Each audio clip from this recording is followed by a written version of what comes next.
Welcome to The Explainer. Today, we're diving into one of the most incredible stories of our time, how China managed to build a global superpower at a speed that almost feels unreal. Okay, just look at this.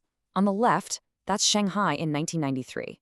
And on the right, that's the exact same spot just 17 years later. I mean, this isn't just building a few new skyscrapers. This is the kind of change that took Western countries centuries to achieve, and they did it in a single generation. And believe me, that pace has not slowed down one bit. They've put up buildings so fast it almost sounds like a typo. Get this, a 57-story skyscraper built in just 19 days. Now, that's not the work of one person or one company. That is the output of a massive, powerful system. So that's the real question, right? How does this machine actually work? It's easy to see the hardware, the incredible buildings, the high-speed trains. But to really get it, we need to look under the hood. We need to understand the software that's running the whole show. So our first clue about this software isn't in some tech lab or a government building. No, to really understand the system, we have to go way, way back in China's history. For thousands of years, at places like the Temple of Heaven you see here, emperors had to constantly prove they were worthy of ruling. It wasn't just handed to them.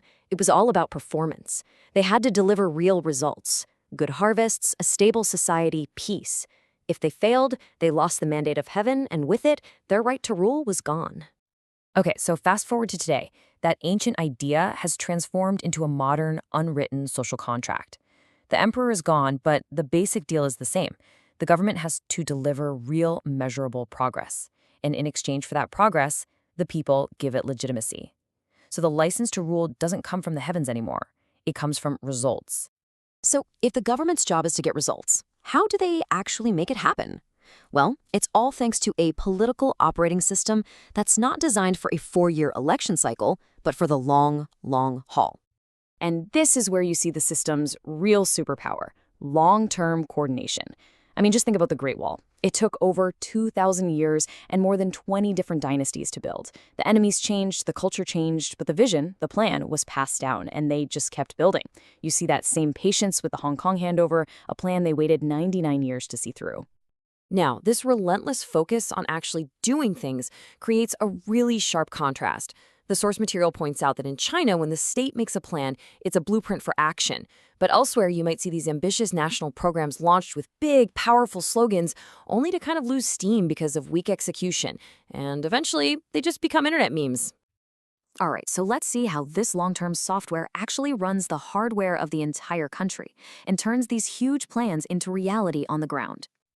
The whole country basically works in perfect sync. The process is pretty clear. First, the state sets a big strategic priority. Let's say they want to dominate in AI or biotech. Step 2, universities like Fudan become a brain factory for that field, building labs and training tons of talent. And then finally, industry is basically waiting at the finish line to scoop up those graduates and turn their research into products at a massive scale. So this isn't the Silicon Valley story of a genius in a garage with some venture capital. This is a whole nation's system. The source material puts it perfectly. Here, policy makes the product. The government is basically steering investment and taking the risk out of innovation. It's like they're telling entrepreneurs, hey, we've paved the runway for you. All you got to do is build the plane and take off. And this is just a brilliant piece of strategy. They even used foreign companies to get ahead. China actually invited Tesla to build a giant factory right in Shanghai. Why? To drop a catfish in the pond. They wanted to force their own local electric vehicle makers to compete harder and innovate faster. And wow, did it work. Chinese brands like BYD have now blown past Tesla in global sales. Of course, if you're going to have a giant industrial machine like this, you need the arteries to connect everything. And they have built them on a scale that is just mind-boggling. To date, China has laid down 45,000 kilometers of high-speed rail. To give you some perspective on that number, that's enough track to circle the entire planet Earth. Think about that. While some countries spend a decade just debating one high-speed rail line, China has built an entire grid. It's a moving, physical monument to what state-led execution can do. So we've looked at all this incredible hardware, the skyscrapers, the factories, the trains. But as the source suggests, the real secret, the ultimate takeaway here, isn't the hardware itself. It's the software that's running it all. And honestly, this one view from Shanghai's riverfront pretty much tells the entire story. On one side of the river, you have the Bund with its historic buildings from a bygone era. And on the other side, you have Pudong's futuristic skyline, a future that was carefully planned out on paper and then simply willed into existence. And that brings us to the final, really powerful question. For a lot of nations, building this kind of hardware just isn't possible. But maybe the real secret, the part of the software that anyone could copy, isn't the steel or the concrete. What if the most important ingredient is just consistency? A consistent vision that is executed relentlessly, day after day, year after year. The real question is, what couldn't you build with that?